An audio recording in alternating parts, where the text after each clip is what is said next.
You read right! Gege Akutami at a Jujutsu Kaisen exhibition in Tokyo has confirmed that it was his plan all along to kill Nanami in the Shibuya incident arc, but also confirms the status of Nobara Kugisaki in a bombshell panel.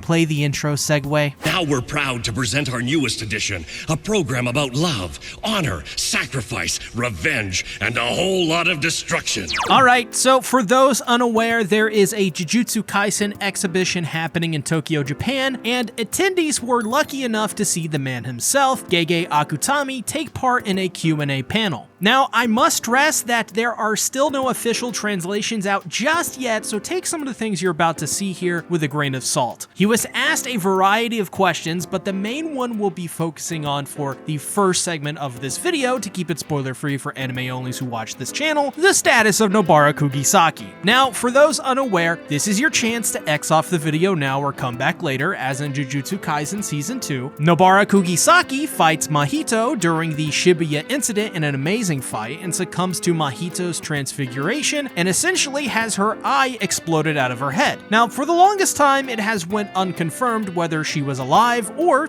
was dead, and intentionally it was left ambiguous throughout, to the point where to this day there are massive fan theories about how Nobara could be alive, could be dead, and yet Gege Akutami never said one way or the other, and oftentimes even stoked the flames throughout the series with little reminders that her status is yet to be confirmed. Well, in Tokyo, Japan, during the Jujutsu Kaisen exhibition, Gege Akutami finally revealed that it was his plan all along to not only kill Nanami in the Shibuya incident arc, but as well have this be the final arc of Nobara, as along with Nanami planned to have her die during the Shibuya incident from the very beginning. Now, this was in a panel where many people were caught off guard at how open and humble Gege was about his flaws in the series, which we will discuss later in the second half, because he was very apologetic for recent choices he made in the manga. And I'd imagine he feels somewhat similar here because, as I said throughout Jujutsu Kaisen's manga, he never once suggested that she was absolutely dead, and with this statement, it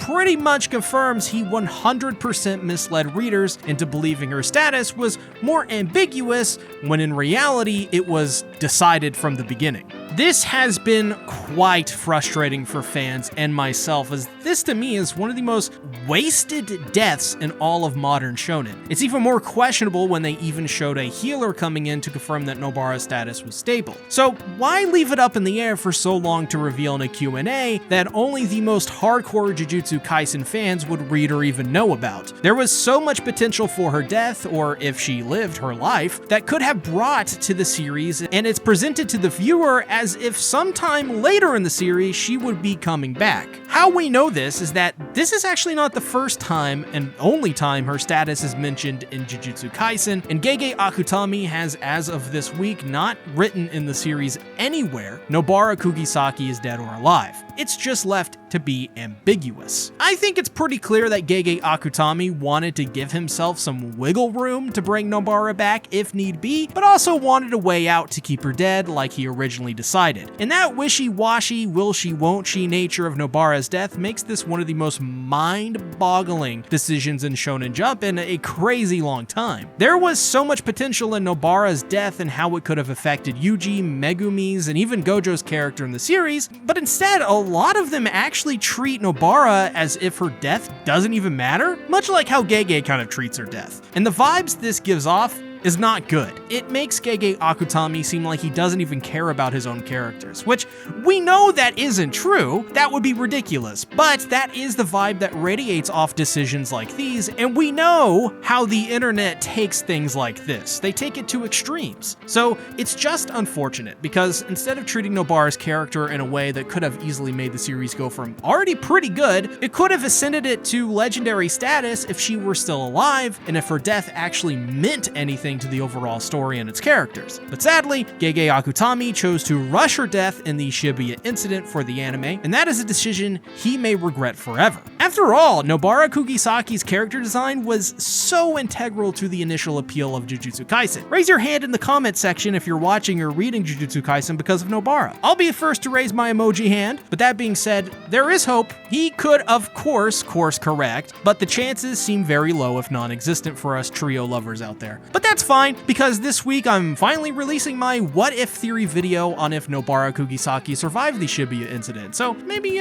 subscribe for that. Also, did you know GamerSupps has their own official Jujutsu Kaisen flavor called Cursed Energy? That's right, and I'm a partner, so use code GamerSupps and you will get 10% off your order of Cursed Energy. But they also have plenty of other flavors, so please check it out, and thank you for GamerSupps for being a partner. However, Gege Akutami in the same Q&A came off as very humble in some of the other mistakes he's made throughout Jujutsu Kaisen, so if you're not caught up to the manga and don't want to be spoiled, then this is your time to click off the video. Gege expressed quote from FanFan on Twitter, "In the exhibition, Gege acknowledged that not expanding more about Sumiki and her character is a huge failure on his part, and as well, Jujutsu Kaisen not being a MC-centric like other shonens, thus the series being alright despite the MC being totally absent during a past arc, is JJK's weakness." Now, the character of Sumiki so far is pretty essential for Megumi's development, of course, obviously, but her possession and honestly subsequent death really rubbed me the wrong way, and it felt like a disservice to both characters. Now, obviously, despite a pretty amazing introduction in her arc, her role was abruptly cut short, and it felt like Gege Akutami, like how he kind of did with Nobara, just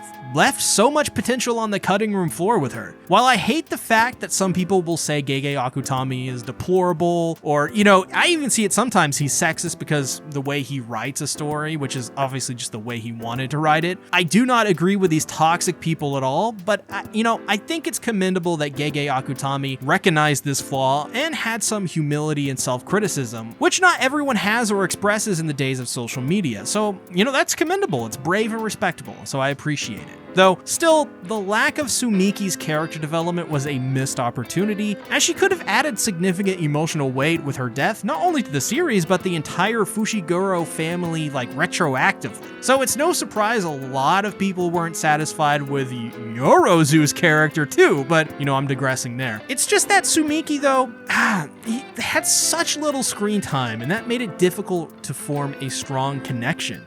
Her influence on Megumi gave so much potential to go even more in depth, which would have made more impact. Instead, her death just felt abrupt and lacked the emotional resonance it could have had if her character had been more fleshed out. Now, as for the other part of this tweet, the story shift from a Yuji-centric narrative, that's fine as it makes it more intriguing as a story. It also allows the story to deviate from the typical power of friendship trope too, which, thank God. However, the initial arcs heavily focus on Yuji's growth, so there is no real smooth transition into this new direction. It's like, this is what it feels like. It's like one chapter we're focusing on one thing, and then the next chapter focuses just almost exclusively on Yuji, which, like I said, totally fine, but it's something Gege could have very easily mitigated with some better pacing, so it's mildly frustrating because, for example, in the anime, Yuji, Nobara, and Megumi, they're kind of the central trio, and that set certain expectations for me and the audience.